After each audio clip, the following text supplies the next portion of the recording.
சிவாய நம்ம என்றிருப்பார்க்கு அபாயம் ஒரு காலும் இல்லை. இப்போ நம்ம நீத்தல் விண்ணப்பத்தில் இருக்கோம். அதனுடைய பாடலை தொடர்ந்து பார்க்கலாம். தனித்துணை நீ நிற்க யான் தருக்கி தலையால் நடந்த வினைத்துணையேனை விடுதி கண்டாய் வினையேனுடைய மனத்துணையே என் தன் வாழ்முதலே எனக்கு எய்ப்பில் வைப்பே திணைத்துணையேனும் பொறேன் துயராக்க என் தின்வலையே. நான் கர்மஸ்வரூபியாக இருக்கேன் பாப்பா. என்னுடைய ஜட மனசுக்கு சேத்தனத்தை தரக்கூடியவனே, என் உயிருக்கு உயிராக இருக்கக்கூடியவனே, தளர்வுற்று நான் நிற்கிற இந்த காலத்தில் எனக்கு சேமநிதியாக இருக்கக்கூடியவனே. சேமநிதின்றது நம்மளுடைய பஞ்சகாலத்தில் நம்மளுக்கு உதவக்கூடிய நிதி. அப்படி சுவாமி நம்மளுக்கு இருக்கார். யாண்டு எனக்கு மூலப்பொருளாக நீ இருக்கிய. ஜீவபோதத்தை வளர்க்கறதுக்கு செருக்குற்று நான் நிலத்தடுமாறி போயிருக்கேனே. கர்ம பந்தத்தில் உழண்டுண்டு இருக்க என்னை நீ விட்டுட வேணாம். துன்பத்துக்கு இருப்பிடமான உடல்ன்ற உறுதியான வலையில் அகப்பட்டு அல்லல் படுறேன்னா இந்த அல்லலில் சிறிதேனும் நான் என்னால் சகிக்கவே முடியல. இதை எப்படியாவது நான் எனக்கு வெளியில் வந்துடணும்னு தான் இருக்கே ஒழியா அந்த அல்லலை என்னால் தாங்கிக்க முடியலப்பா, ஈஸ்வரா காப்பாற்று அப்படின்னு கேட்குறார். அடுத்த பாடல்.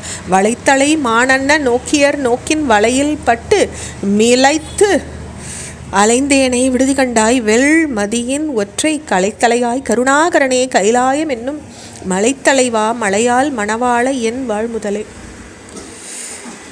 அப்போ மான் வலையில் அகப்பட்டுண்ட மான், இப்படி ஒரு வலையில் நான் ஆப்டுருக்கேன். மிரண்டு போயிருக்கேன் வாழ்க்கையில். சந்திரசேகரா, கருணாகரா, கைலையானே, நிறைய வார்த்தைகள் இந்த ஒரு பாடல்லே வருது. பார்வதி சமேதா, என் வாழ்வுக்கு மூல காரணமான தலைவா, வலையில் அகப்பட்ட மானின் பார்வை போல பார்வையுடைய பெண்களின் முகத்தில் அகப்பட்டு மருண்டு திரியிற என்ன நீ கை விட்டுடாதேன்னு காமத்தில் ஆப்ட என்ன நீ காப்பாற்றுங்கிறார். அப்போ காமம் ஆத்ம சாதகனுக்கு ஹித சத்ருவாக இருக்குது. அதை நீக்கி அருளும்படி ஈசனிடத்தில் பிரார்த்தனை பண்ணி தன்னை வேண்டிக்கிறார். அடுத்த பாடல். முதலை செவ்வாய்ச்சியர் வேட்கை வெந்நீரில் கடிப்ப மூழ்கி விதலை செய்வேனை விடுதி கண்டாய் விடக்க ஊன்மிடந்த சிதலை செய் காயம் பொறேன் சிவனே முறையோ முறையோ திதலை செய் பூன் மூளை மங்கை பங்காய் என் சிவகதியே. அப்போ புலகால் நாற்றத்தை உடைய மாம்சமயமானதும் நோய்கள் பலவற்றுக்கு இருப்பிடதுமான இந்த உடம்பை நான் தாங்கி இருக்கவே மாட்டேன். இந்த உடம்பு ரொம்ப இதுவாக இருக்குன்றார், மலினமாக இருக்குன்றார். என்னை இந்த கீழ்நிலையில் விட்டு வைக்கிறது உனக்கு தகாதது, என்னை முறையான்னு கேட்குறார்.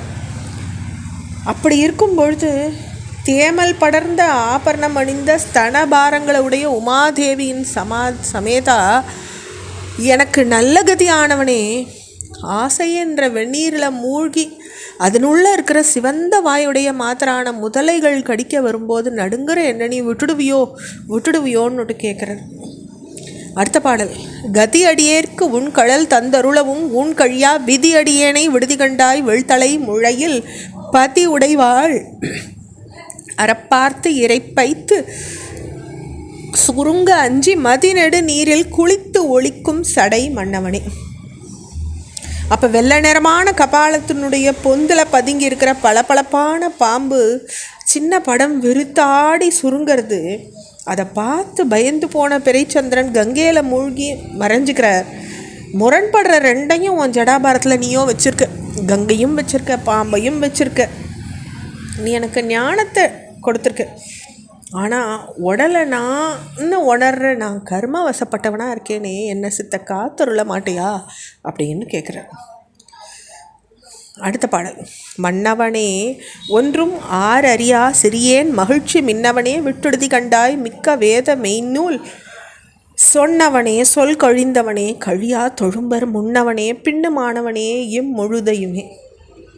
அப்போ மேலான வேதம்ன்ற உண்மையான நூலை விளக்கினவனே, சொல்லுக்கு அப்பாற்பட்டவனே, மாறாத பக்தாளுக்கு பிரத்யக்ஷமாக இருக்கக்கூடியவனே, மேலும் அனைத்தாக இருக்கக்கூடியவனே, ஈசா நான் உன்னோட ஒன்றுபடுற முறையை அறியாது இருக்கிறேன்.